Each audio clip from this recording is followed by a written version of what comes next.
The German-speaking countries have once more become articulate. For over a century, the disorderly aftermath of the Reformation, followed by the dreary, interminable horrors of the 30 Years' War, had kept them from playing a part in the history of civilization. Then, peace, stability, the natural strength of the land, and a peculiar social organization allowed them to add to the sum of European experience two shining achievements, one in music, the other in architecture. Of course, the music is far more important to us. The writing and painting of the 18th century make one think that the emotional life had somehow dried up. Well, of course it hadn't. It had been transferred to music. From Bach to Mozart, music expressed the deepest thoughts and feelings of the time, just as painting had done in the early 16th century. This program is primarily about music. And some of the qualities of 18th century music, its melodious flow, its complex symmetry, its decorative invention, are reflected in its architecture. You know, it's only quite recently that people have noticed what a brilliant, inventive, and altogether enchanting style of architecture flourished for almost 50 years in 18th century Germany and Austria. Serious-minded historians used to call it shallow or corrupt. Well, the founders of the American Constitution, who were far from frivolous, thought fit to mention the pursuit of happiness as a proper aim for mankind. And if ever this aim has been given visible form, it's in Rococo architecture. The pursuit of happiness and the pursuit of love. But before we plunge into the buoyant sea of Rococo, I must say a word about the austere ideal that preceded it, Classicism. For 60 years, France had dominated Europe, and this had meant a rigidly centralized, authoritarian government and a classic style. French Classicism produced magnificent architecture. This is the architecture of a great metropolitan culture, and it is expressive of an ideal, not an ideal that appeals to me, but an ideal nonetheless. Grandeur achieved through the authoritarian state. I find that this French classical architecture has a certain inhumanity. It was the work not of craftsmen, but of wonderfully gifted civil servants. But because it reflects so clearly a grand, comprehensive system, it is done with superb conviction. French Classicism was eminently not exportable. But the high Baroque of Rome, especially that of Borromini, was exactly what the north of Europe needed, for a variety of reasons. For one thing, it was elastic and adaptable. So the architectural language in which northern Europe became articulate in the 18th century was that of Borromini, the second great master of Italian Baroque. Borromini came from a land of stone carvers, the Italian lakes that form a boundary with Switzerland, and his style could fit into the craftsman tradition of the Germanic North, a tradition serving a social order that was absolutely the reverse of the centralized bureaucracy of France. It's true, of course, many of the German princes thought they would like to imitate Versailles, but the formative element in German art and German music didn't lie there, but in the multiplicity of regions and towns and abbeys, all competing for their architects and choirmasters, but also relying on the talents of their local organists and plasterers. The creators of the German Baroque, the Assams and the Zimmermanns, were families of craftsmen. Zimmermann's a German for a carpenter. The finest buildings we should look at are not palaces, but local pilgrimage churches deep in the country, like the Vierzehnheiligen behind me, the 14 saints. And, come to think of it, the Bachs were a family of local musical craftsmen, out of which there suddenly emerged one of the great geniuses of Western Europe, Johann Sebastian.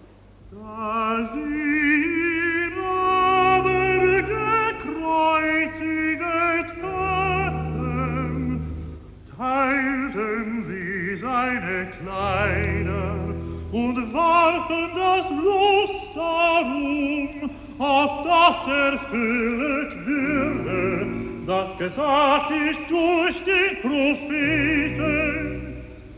Sie haben meine Kleider unter sich geteilt und über mein Gewand haben sie das Los geworfen.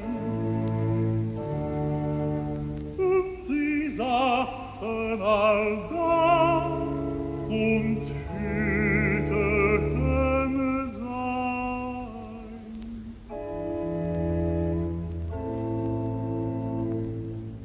The sound of Bach's music reminds me of a curious fact that people don't always remember when they talk about the 18th century, that the great art of the time was religious art. The thought was anti-religious, the way of life ostentatiously profane. We are right to call the first half of the 18th century the Age of Reason. But in the arts, what did this emancipated rationalism produce? One adorable painter, Watteau, some nice domestic architecture, some pretty furniture, but nothing to set beside the Matthew Passion or the pilgrimage churches and abbeys of Bavaria and Franconia. Die aber vorübergingen, lästerten ihn und schütteten ihre Köpfe und sprachen: Bildung im Tempel Gottes ist die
But there was another musical tradition in Germany that went back to the Reformation. Luther had been a fine musician. He wrote music and sang with, surprisingly enough, a sweet tenor voice. And although the Lutheran reform prohibited many of the arts that civilize our impulses, it encouraged church music. In small Dutch and German towns, the choir and the organ became the only means through which men could enter the world of spiritualized emotion. This organ in the great church at Haarlem was played on by Handel and by Mozart at the age of 10. When the Calvinists, in their still more resolute purification of the Christian rite, prohibited organs and destroyed them, they caused more distress than had ever been caused by the destruction of images. Organs have played a variable role in European civilization. In the 19th century, they were symbols of newly won affluence, like billiard tables. But in the 17th and 18th centuries, they were expressions of municipal pride and independence. They were the work of the best local craftsmen, and organists were respected members of the community.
bourgeois democracy, which had provided a background to Dutch painting in the 17th century, became partly responsible for German music. And it was a society more earnest and more participating than the Dutch connoisseurs had been. This provincial society was the background of Bach. His universal genius rose out of the high plateau of competitive musical life in the Protestant cities of northern Germany. One can even say that it rose out of a family that had been professional musicians for 100 years, so that in certain districts the very word Bach meant a musician. And his life was that of a conscientious, somewhat obstinate, provincial organist and choirmaster. But he was universal. A great musical critic said of him, "He is a spectator of all musical time and existence, to whom it is not of the smallest importance whether a thing be new or old, so long as it is true." And we once more find that we can illustrate Bach's music by contemporary building. This church behind me, the pilgrimage church of the Vierzehnheiligen, was built by an architect who was only 2 years younger than Bach. He was called Balthasar Neumann, and although his name isn't well known in the English-speaking world, I think he was certainly one of the greatest architects of the 18th century. Unlike the other builders of German Baroque, he was not primarily a carver or plasterer, but an engineer. He made his name as a master of town planning and fortifications. And inside his buildings, just as when we're listening to Bach, we are conscious of a complex plan worked out like the most intricate mathematical problem. And, when occasion demanded it, he made use of ornaments as lavish and fanciful as that of the most ebullient Bavarian plasterer.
The sheer happiness, the almost childlike joy of Bach's Christmas oratorio is made visible by all these happy cherubs and benevolent saints.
Balthasar Neumann was fortunate in that the painted decorations of his finest interiors are not the work of amiable local ceiling painters, but of the greatest decorator of the age, the Venetian Giambattista Tiepolo.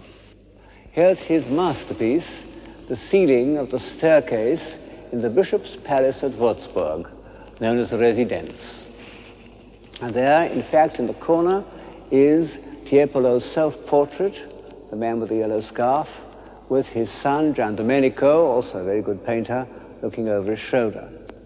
And then, as you move along to the middle, here, this very grand military-looking man is the architect himself, Balthasar Neumann, looking at the great master of fortifications.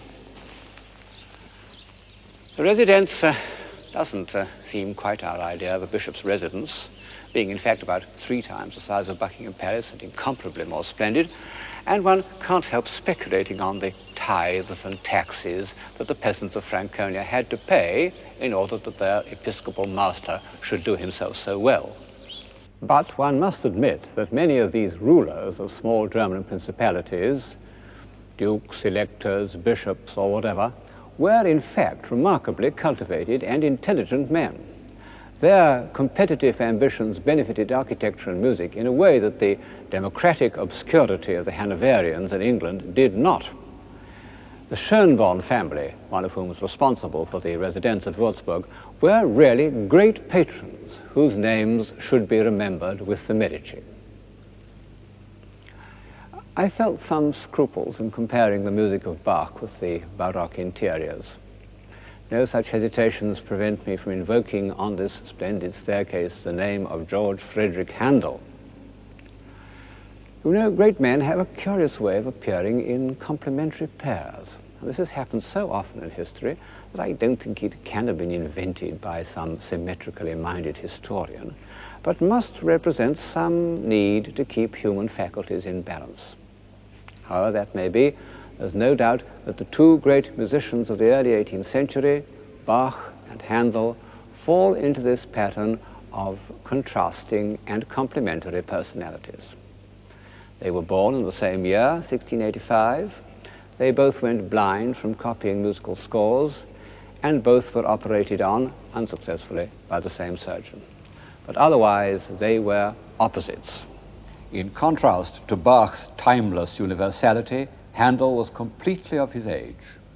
Instead of Bach's frugal, industrious career as an organist with numerous children, Handel made and lost several fortunes as an impresario.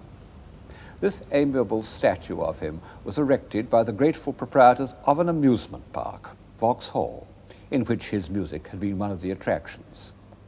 There he sits in unbuttoned mood, one shoe off and one shoe on, not caring how much he snitched other people's music, as long as he produced something effective. In his youth, he must have been charming, because when he went to Rome as an unknown young virtuoso, he was immediately taken up by society, and cardinals wrote libretti for him to set to music. And there are remains of remarkable good looks in this head. Later in life, when Handel had settled in England and entered the world of operatic production, he became less anxious to please, and is traditionally said to have held one of his leading ladies out of the window and threatened to drop her if she didn't sing in tune. He remained faithful throughout his life to the Italian Baroque style.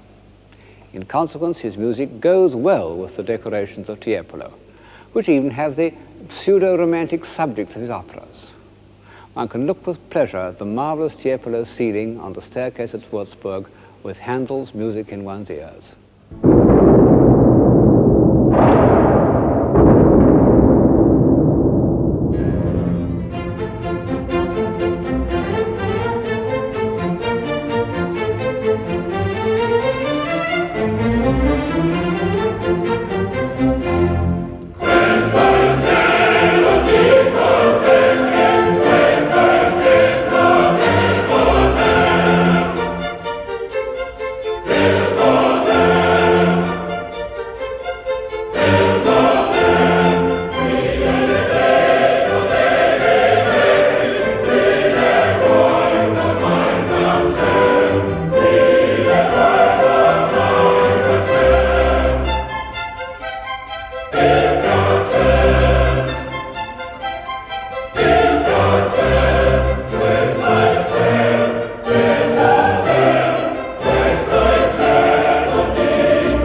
The extraordinary thing is that this composer of flowing, florid airs and rousing choruses, when he turned from opera to oratorio, which was in fact a kind of sacred opera, wrote great religious music. Saul, Samson, Israel and Egypt not only contain wonderful melodic and polyphonic inventions, but show an understanding of the depths of the human spirit. As for the Messiah, it's like Michelangelo's creation of Adam, one of those rare works that appeal immediately to everyone. And yet, it is indisputably a masterpiece of the highest order.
Yes, however often I hear it, it brings tears to my eyes.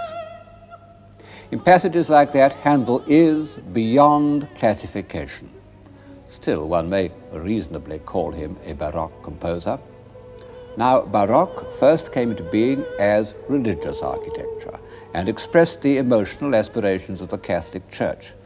Rococo was to some extent a Parisian invention and provocatively secular.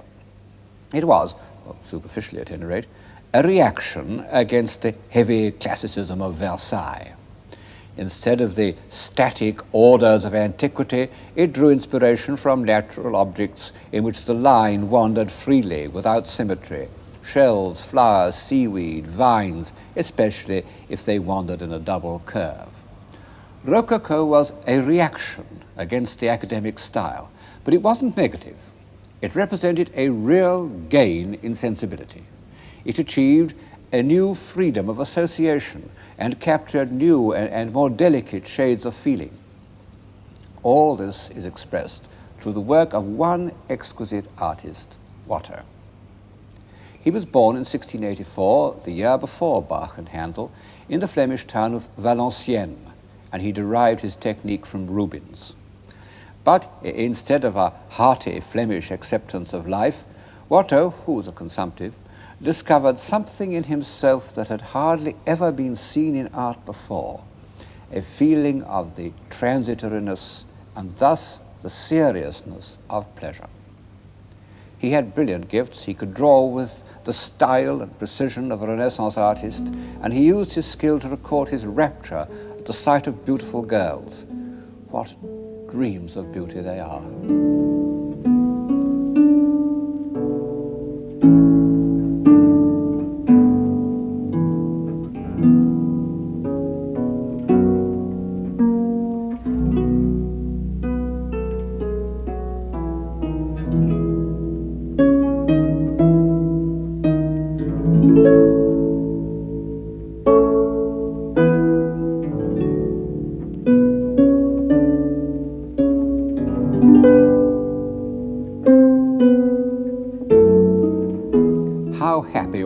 Exquisite people should be.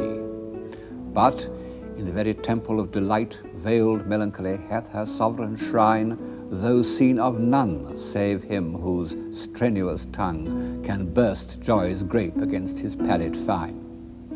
No one had a finer palate than Watteau. He can taste every delicate flavor in this open-air dance where glances suddenly meet.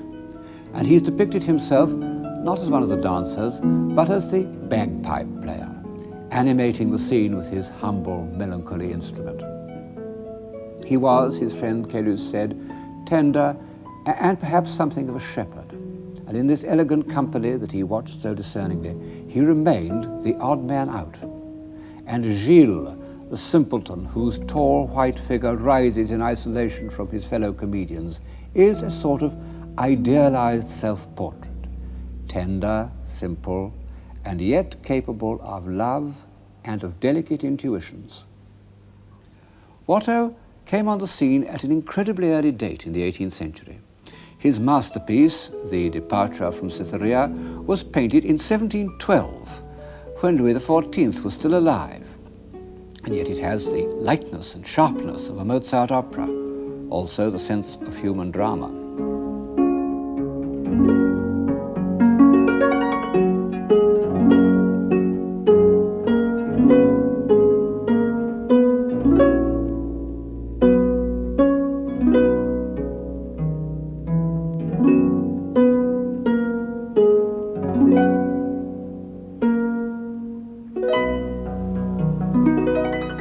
The new sensibility, of which Watteau was the prophet, showed itself most of all in a more delicate understanding of the relations between men and women.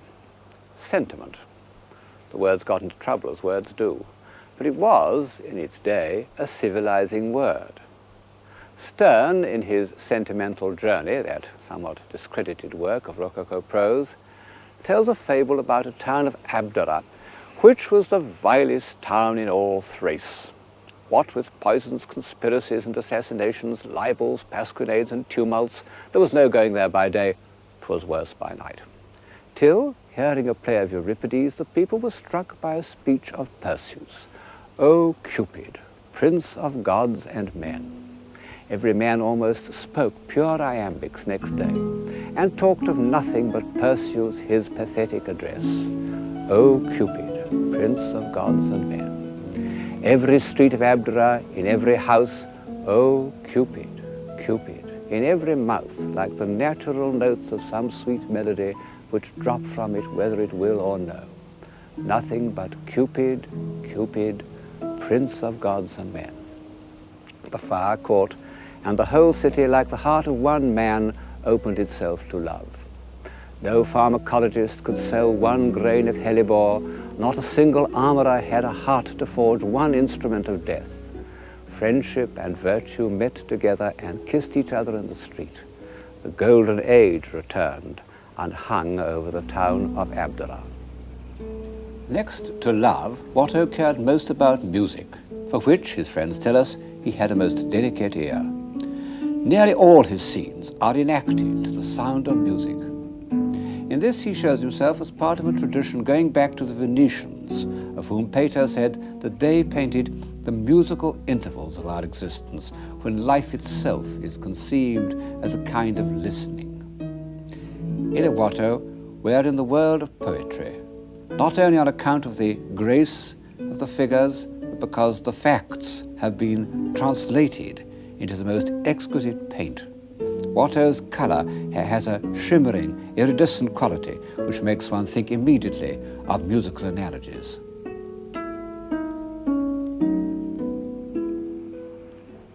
Watteau died in 1721, the same age of Raphael, 37. And by that date, the Rococo style was just beginning to affect decoration and architecture. 10 years later, it had spread all over Europe, producing a style as international as the early 15th century Gothic. Rococo even spread to England, although the native good sense of a fox-hunting society prevented its more extravagant flights. I suppose that most of the plaster work, like most of the opera singing, was done by foreigners. But a group of English craftsmen designed and executed the decorations in this music room from Norfolk House, which is only a little less elegant than its Parisian counterpart. It's extraordinary how a true international style controls the shape of everything. It's an absolute compulsion which overrides convenience, or what we used to call functionalism. It makes everything dance to the same tune.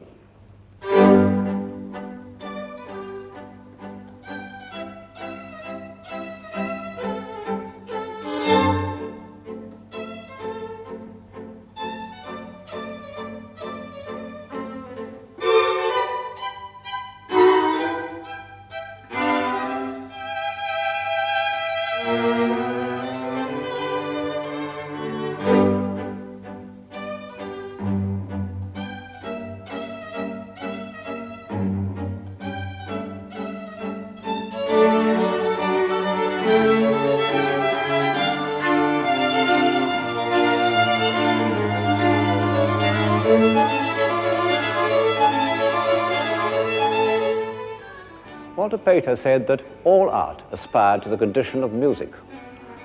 I don't suppose he thought of extending this famous dictum to applied art, but it is true of the finest Rococo design.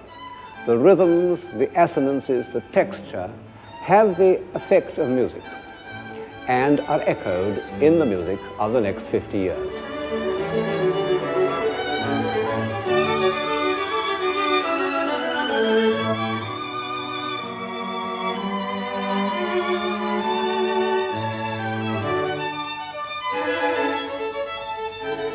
Is that Haydn or Mozart? Well, I happen to know that it's Haydn. One can't always be sure. And yet, the two great musicians of the second half of the 18th century were very different characters. And the difference comes through in their music. Haydn, who was 20 years older than Mozart, was born in Croatia, the son of a wheelwright, and was fundamentally a peaceful, spacious, soil-conscious man. He said that he wrote his music in order that the weary and worn or the men burdened with affairs might enjoy a few minutes of solace and refreshment. And I think of this saying as I approach the Bavarian pilgrimage church of the Wies. It belongs to the countryside. In fact, from a distance, it might almost be the hall of a rustic manor. But enter it, and the most incredible richness appears before your eyes.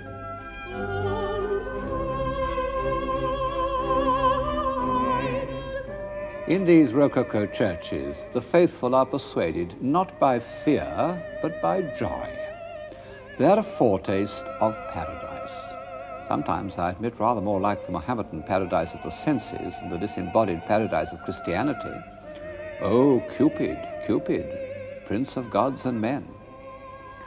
Well, it's always been difficult, even for the saints, to represent spiritual love without having recourse to the symbols of physical love. Creation is the most mysterious of all God's acts. And it is Haydn's creation that comes to my mind as I contemplate the rustic delights of the brothers Zimmermann.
It's curious that in the present day we should have made such a cult of Rococo music when the Rococo style as a whole runs so strongly counter to our convictions.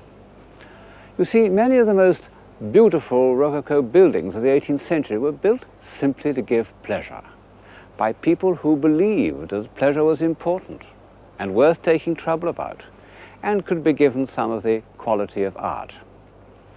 And we've managed to destroy a good many of them during the war, including the Palace of Sanssouci at Potsdam and the Zwinger at Dresden. As I've said, it may be difficult to define civilization, but it isn't so difficult to recognize barbarism. But by chance, we didn't hit the pleasure pavilions at Nymphenburg, which is a suburb of Munich. Munich itself we pretty well laid flat.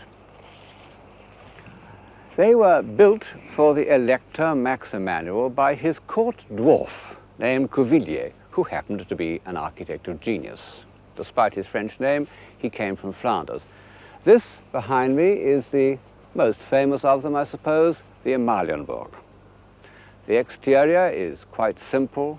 The interior a riot, or rather a ballet, of beautifully designed ornament.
Are the ultimate in Rococo decoration.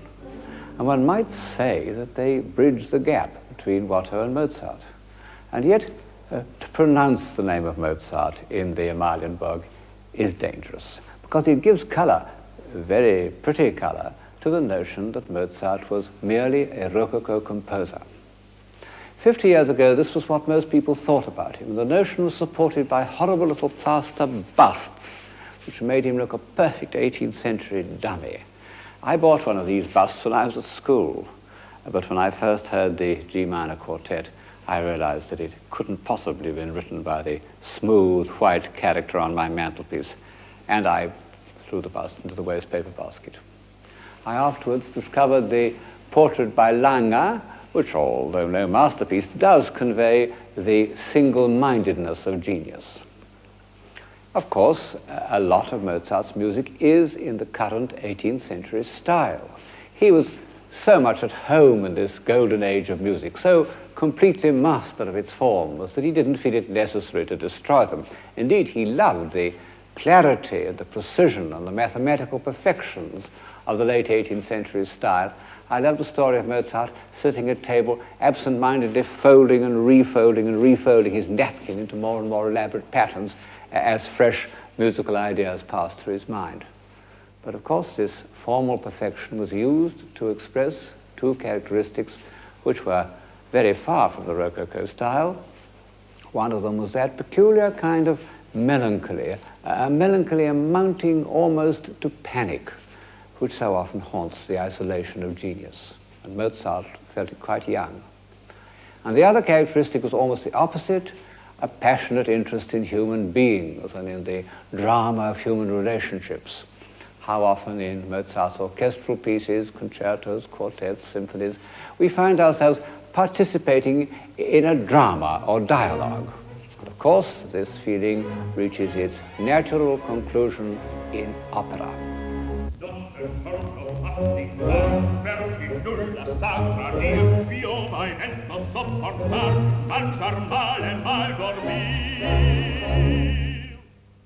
Opera, next to Gothic architecture, is one of the oddest inventions of Western man. It couldn't have been foreseen by any logical process. Dr. Johnson's much-quoted saying, which as far as I can make out he never said, "An extravagant and irrational entertainment," is perfectly correct.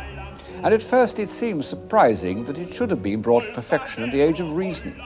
But just as the greatest art of the early 18th century was religious art, so the greatest artistic creation of the Rococo is completely irrational. gentiluomo, e non voglio più servire, e non voglio più servire, no, no, no, no, no, no, non voglio più servire. Ma mi par che venga gente, ma mi par che venga gente, non mi voglio far sentire, non mi voglio far sentire, non mi voglio far sentire, no, no, no, no, no. Of course, opera had been invented in the 17th century and made into a form of art by the prophetic genius of Monteverdi. It came to the north from Catholic Italy, and it flourished in the Catholic capitals, Vienna, Munich, Prague. Indignant Protestants used to say that Rococo churches were like opera houses. Quite true, only it was the other way around.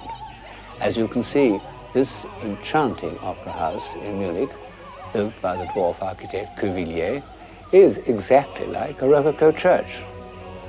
One can almost say that opera houses came in when churches went out. And they expressed so completely the views of this new profane religion that for 100 years all opera houses continued to be built in Rococo style long after that style had gone out of fashion. And in Catholic countries, not only in Europe but in South America, they were often the best and largest buildings in the town.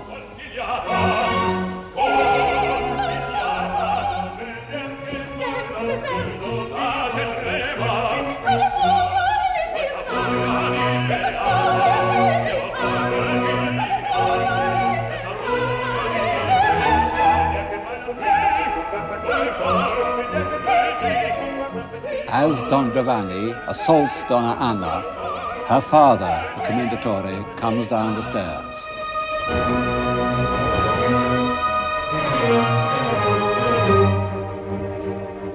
What on earth has given opera its prestige in Western civilization? A prestige that has outlasted so many different fashions and ways of thought. Why are people prepared to sit silently for 3 hours, listening to a performance of which they don't understand a word?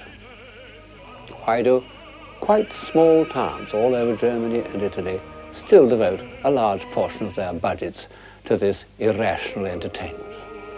Well, partly, of course, because it's a display of skill, like a football match.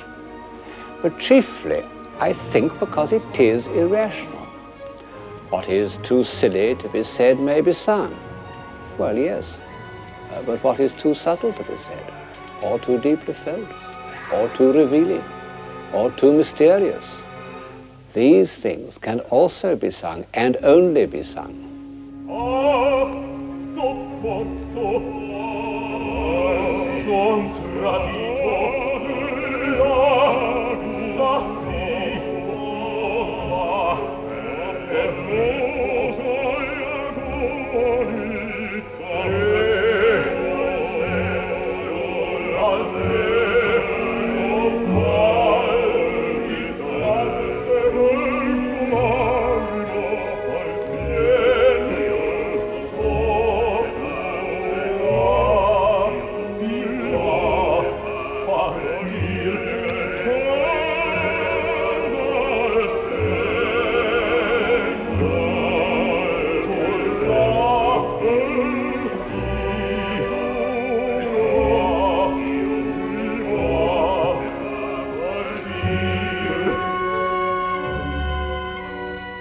No wonder that the music's rather complicated, because even today our feelings about Don Giovanni are far from simple. He's the most ambiguous of hero villains. The pursuit of happiness and the pursuit of love, which had once seemed so simple and life-giving, have become complex and destructive. And his refusal to repent, which makes him heroic, belongs to another phase of civilization.